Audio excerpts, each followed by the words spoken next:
Alors, je suis arrivé en 1993. J'avais comme client Didier Cotteny qui était avec son frère gérant de JTM. On s'est rencontrés et puis il m'a dit il faut venir jouer à Marc-en-Barœul. SLK on the beat.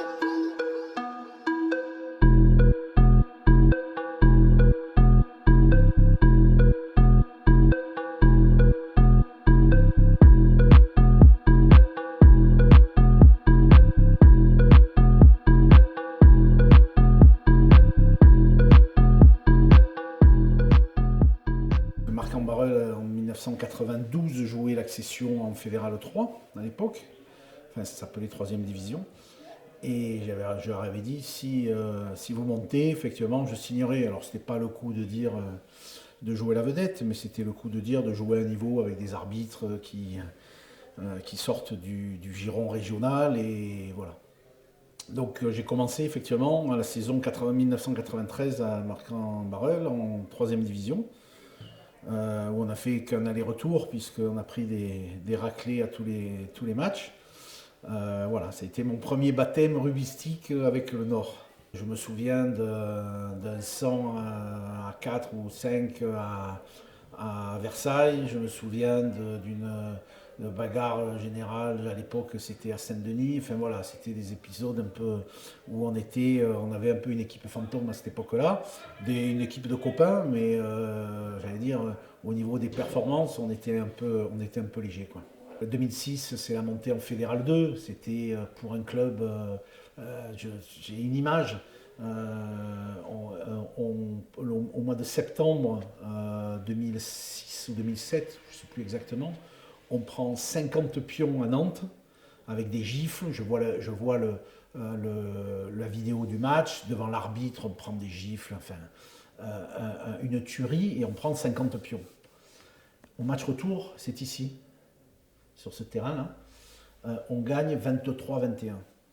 Les gars de Nantes, ils sont arrivés là avec le costume, la valise Nike, et ils disent, il est où le terrain? Et on leur a dit, c'est là. On dit, non, non, le terrain pour jouer. Et ils disent, c'est là.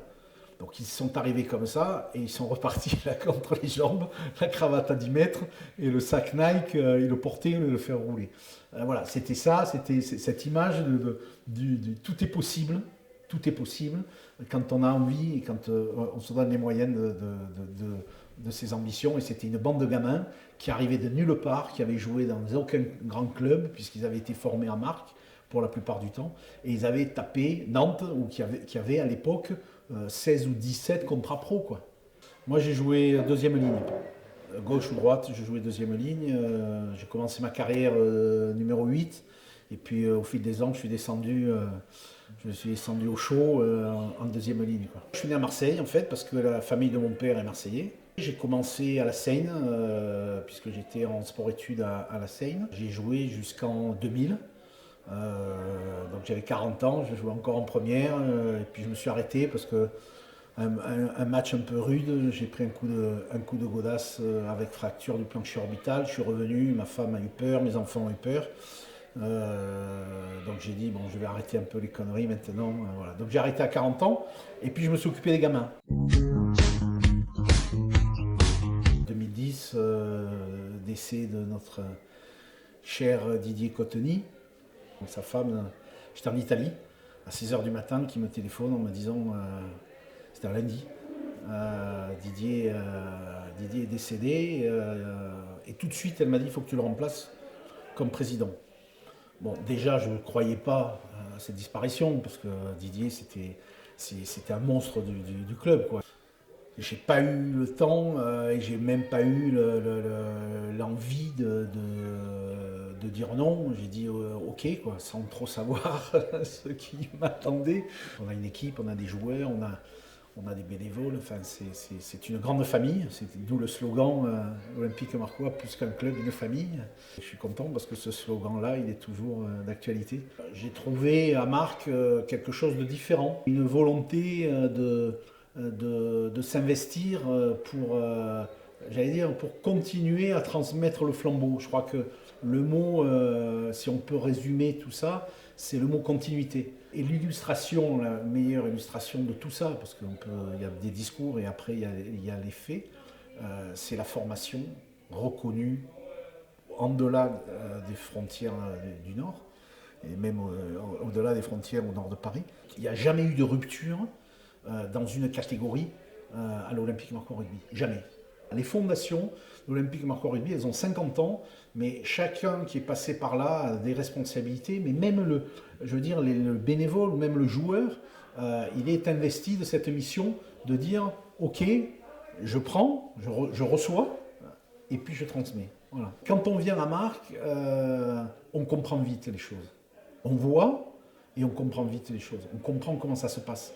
Le système fait que chacun a la possibilité de trouver sa place. C'est pas aveugle, je veux dire. Hein. C'est vraiment pensé, structuré, mais il y a, j'allais presque dire, un cadre bienveillant qui protège et qui permet de ne pas faire n'importe quoi. Il y a toujours quelqu'un qui va dire « là, stop, c'est plus Marc ».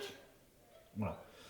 Tout en respectant l'évolution, parce que ce qui est aujourd'hui, ce n'était pas ce qui était au niveau des structures. On a évolué, hein, il ne s'agit pas de faire c'était mieux hier, c'était mieux avant, c'est pas ça, chacun a évolué. Mais on a évolué dans un cadre toujours précis, bienveillant, et qui fait que chacun se sent bien à l'intérieur de ce cadre-là. Et ceux qui malheureusement, parce qu'il y a toujours des exceptions, étaient là pour d'autres raisons, et j'allais presque dire, c'était un langage que je disais quand j'étais président, c'était ils s'excluent eux-mêmes, parce que le cadre est là, et ils ne peuvent pas faire autrement, c'est se soumettre ou se démettre. Mais sans pression, je veux dire, c'est naturel. Au moment où ça s'est passé, pour moi, c'était un soulagement. Je pense que j'aurais dû, on dit toujours ça avec le recul, mais je pense que ça aurait dû se faire 8-10 mois. J'ai fini ma carrière à 40 ans en jouant les diagonales, c'est-à-dire quand on n'a plus le physique, on joue les poteaux, d'accord, et le ballon on l'a toujours, parce qu'il va toujours dans une diagonale ou une autre. Et la dernière année, j'avais monté ma boîte, la dernière année de présidence, je sentais que je jouais les diagonales. Et là, le changement, c'est là où je dis bravo Olive, c'est qu'il a... il a alourdi le pack, quoi. Il a fédéré autour de lui du lourd. Et le rugby, ça commence par devant. Donc pour pouvoir rayonner, pour pouvoir être crédible, pour pouvoir susciter l'adhésion des institutionnels, d'autres gros, il faut du lourd. Et là, je pense qu'il est en train de... Il a bien commencé. Il n'y a qu'à voir le rayonnement, ce qu'on dit, les gars, on a une pépite, je disais toujours, on a une pépite, il faut l'astiquer tous les matins pour qu'elle brille et les gens viendront naturellement. Et c'est ce qui est en train de se passer.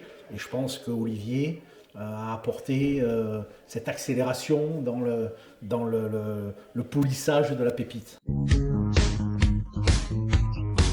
Moi, je m'étais investi parce que je pensais justement à ce projet. Je m'étais investi avec les présidents, parce que j'en ai connu deux en très peu de temps, du LMR, et pour monter une équipe Bélasquin. L'équipe Bélasquin, c'est un peu comme les Crabos aujourd'hui.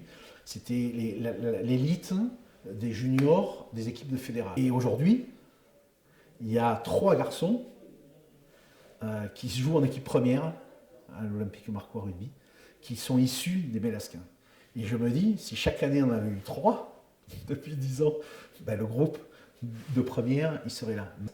Et là, depuis 2 ans, je sais que Philippe Caloni, je sais qu'Olive contactent ces gamins pour leur dire « Putain, revenez à la maison les gars, vous êtes partis à Brive, vous êtes partis à Biarritz, vous êtes partis à Massy, revenez, parce qu'aujourd'hui, on a un niveau où vous allez pouvoir. Ce que vous êtes allé chercher ailleurs, vous allez l'avoir à la maison, c'est pas mieux ?»